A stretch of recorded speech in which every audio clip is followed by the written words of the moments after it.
Hi, so in this video I'm doing a franchise ranking for the Porkchop series.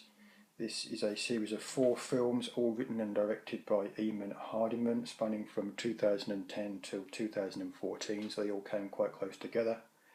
The first 3 films make up a trilogy of sorts, with the final film being more of a spin-off.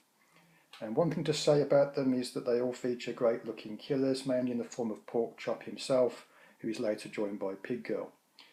Some people may disagree or feel differently, but for me they're all kind of hampered somewhat as well, though, by being very comedic in nature, to the point of being too silly and overly sexualised. So with that said, generally about all 4 films, let's take them out of the picture and reintroduce them one by one in the order of what I consider to be the worst to best. So the worst one for me is the spin-off one that I mentioned. This is Pig Girl, the most recent one. It doesn't feature Porkchop at all, so it's the only film in the series not to feature Porkchop. But that's not a problem though, because the titular Pig Girl is a really solid looking killer in her own right. She has a really good mask and such, so it's certainly got us covered in the looks department for the killer. This one also does not feature the Burt Fleming character, for those that like him, who is a kind of local businessman and adversary to Porkchop, who is a mainstay for the rest of the films in the series, but he's absent for this one. Though Missy Dawn and Sam Quadrillina, hopefully I'm pronouncing that correctly, do indeed return. So there are some familiar faces. I'm rating this one last. It didn't really seem to be as memorable to me as the other ones. The kills perhaps were not as strong, and I found the ending to be a bit disappointing and a bit confusing. So that's the worst one for me. The next one is the second one, Porkchop 2, Rise of the Rhind. As the second film in the series, this one introduces the Pig Girl character, which is well handled, with an effective twist at the end as well involving her.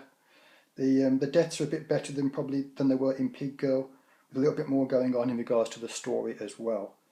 Lead characters aside though, I found the rest of the cast to be quite forgettable and not very well fleshed out or well written. And there was a weird decision to have the characters sing some of their lines as opposed to speaking them, which didn't really sit very well with me. Next one is the original Porkchop. This introduces the terrific looking character of Porkchop himself and provides us with a decent backstory for him as well. So the opening segment I thought the opening segment was really good. It was really fun, and was probably the best start for any of the films in the franchise. It does have a very slow burn sort of start to it after that though, with things really slowing down, which some might find a bit boring, but for me that wasn't actually a problem, because it did mean that it kind of gave the characters time to establish themselves a little bit, so it was a bit more sort of geared towards the story, which was good for me, but some might not like that.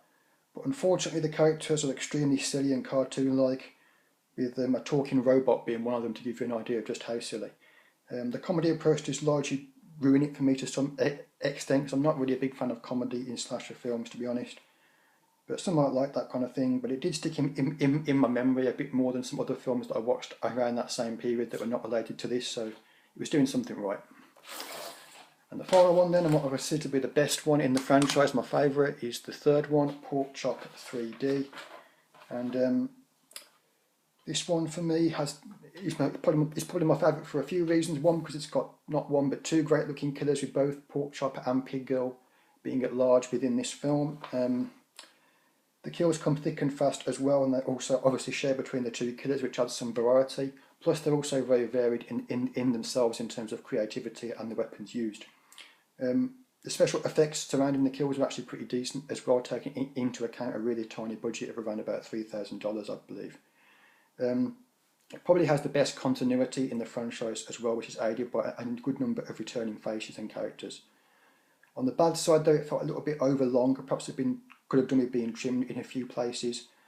And some of the writing also could have done with tightening up as well. There were some things that seemed a bit too basic or unexplained, rushed, a bit too silly.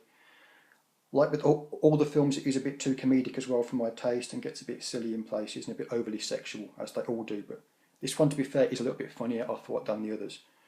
So there you have it then, that concludes the video. Thanks for watching. Bye.